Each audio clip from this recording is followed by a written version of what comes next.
Hey everyone, welcome to a live on Typevolution. Usually I do these lives in our Facebook group called Typevolution Evolution through Personality Type, a post that was recently posted in our group. Let's just go right into it. For the sake of privacy, I'm not going to say her name and I'm not going to go into the details, but basically the main question was, so I have been attracting my opposite personality type over the last year, and I find it difficult to understand why that is, even though these personality types are supposed to clash and they're supposed to not be good together. So is it like an opposites attract kind of thing? I think I can say the types in question. So the question is posted by an ENFP who has been attracting ISTPs, MBTI terms here. The types we are dealing with: ENFP, first function is extroverted intuition, second function introverted feeling. ISTP, first function introvert thinking, second function extrovert sensing. And if you are not familiar with that, basically an extroverted feeler with an introvert thinking type. Based on Socionics, which I think at the moment is the most accurate compatibility overview so far. There might be a more accurate one in the future, but for now I'm sticking with this. In that system, ENFP and ISTP are actually the least compatible because they have no functions in common. So they don't, like, ISTP doesn't value extroverted intuition, doesn't value introvert feeling, doesn't value extrovert thinking, doesn't value introvert sensing. So none of the valued functions are in common, which means on a personality level, you don't really see eye to eye, if that makes sense. Like, you don't care about the same things. They're not compatible, as I said, because they don't have any of the valued functions. Cognitive functions, I've made a post about it on my blog. So the functions are really important. Now, of course, there can be some exceptions to this. So if you, especially as friends, it's fine. Because when you are friends, there's still a certain distance at the end of the day, even if you are best friends, because you are not really attempting to build a life with a friend. So usually with a friend, that's why it almost doesn't really matter what the personality type is of your friend, because you are not trying to create something together. So this is why personality types don't matter as much in friendship, but they matter more in romantic relationships. They of course still matter in friendships, but you know, there's still more wiggle room there. So yeah, ENFP ISTP is actually not compatible, but this only applies if you are both correctly typed. First of all, if you are not correctly typed, then it almost doesn't matter. Okay, like, unfortunately, many people do not know how to type other people, which is a whole other issue.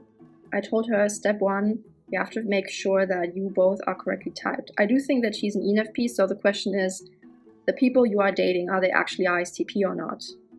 I can actually say, if you happen to be an introvert type and a feeler type, then you actually do not need to know these systems in order to gauge compatibility.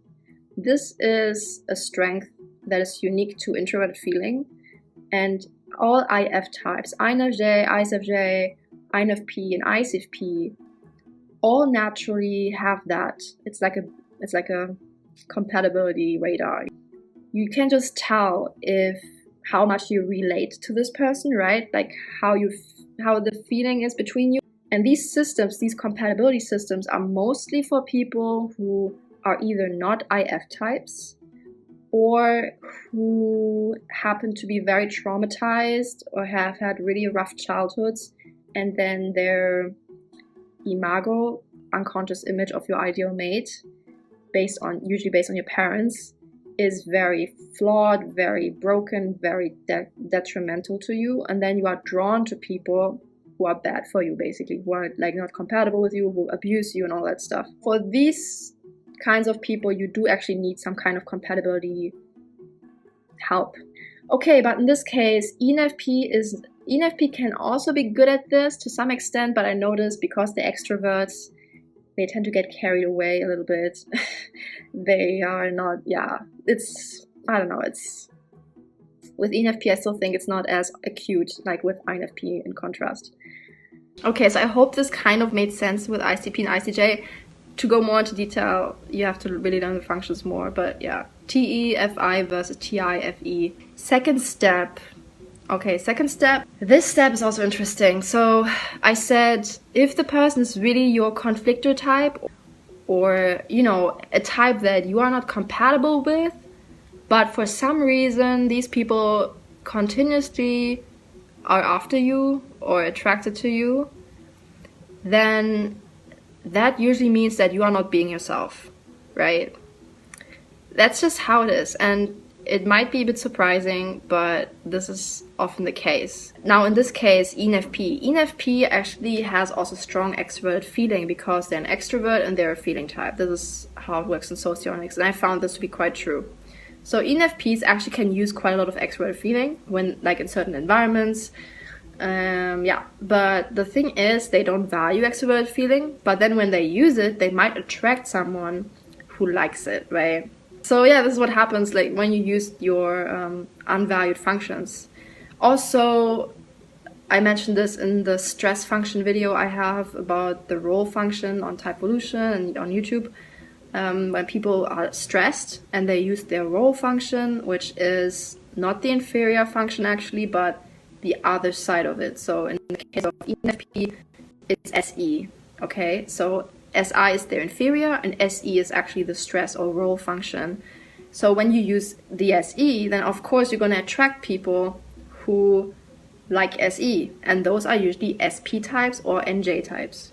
I've noticed, especially with people who grew up in families or environments that did not like their personalities, right? Then you are gonna express yourself differently. You're gonna monitor a lot how much you show of yourself. And this is a problem if you're trying to find friends or if you're trying to find a good partner for you, because yeah, they're going to be attracted to the image you present and they're not going to be attracted to who you really are. And then when you actually meet or get closer, then it's going to get awkward, right? So yeah, I told her you actually have to embrace your extrovert intuition and introvert feeling more. Use it on your profile, use it, you know, make some offbeat any jokes maybe, or show or like state your preferences and all these things. Just be yourself more, basically. I think most people can tell when they're not being themselves. Maybe not all of them, but yeah, I mean, this is why you can learn about personality type theory and get more of a sense of who you actually are. A rule of thumb, I would say, don't act like you think the other person wants you to act. Yeah, just act how you are, I guess.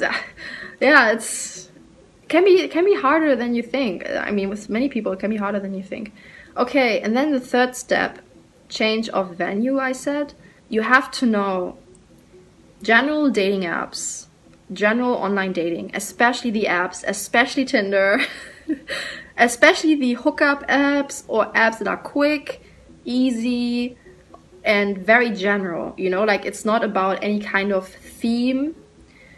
It's collecting all kinds of people, and it's just about dating, and it's just about also sometimes hooking up or whatever.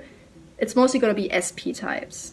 Like these apps are full of SP types, which means ESFP, ESTP, ISFP, and ISTP in MBTI. All types who have extrovert sensing as their first or second function. Extrovert sensing is about physicality, external physicality. So they like those dating apps, you know, like just getting out there, just getting to know the physicalities of people. Yeah, I mean, yeah, I think there's a connection there because it's not just about objects, it's also about bodies, right? So yeah, so yeah, this is why there's lots of SP types on general dating apps. This can be nice for some NJs, I suppose, but for all the other types, I would not recommend it. So for all the types, basically, if you do not want to date an SP type, if it's not compatible with you, then you should probably not use those apps. I mean, there can be exceptions, but yeah. So I advised her to find something that is actually about an interest of yours. But yeah, like nowadays, obviously it has to be online mostly. But find something that is about an interest of yours, you know? So then it's more likely going to attract something that's a bit more specific, a bit more filtered.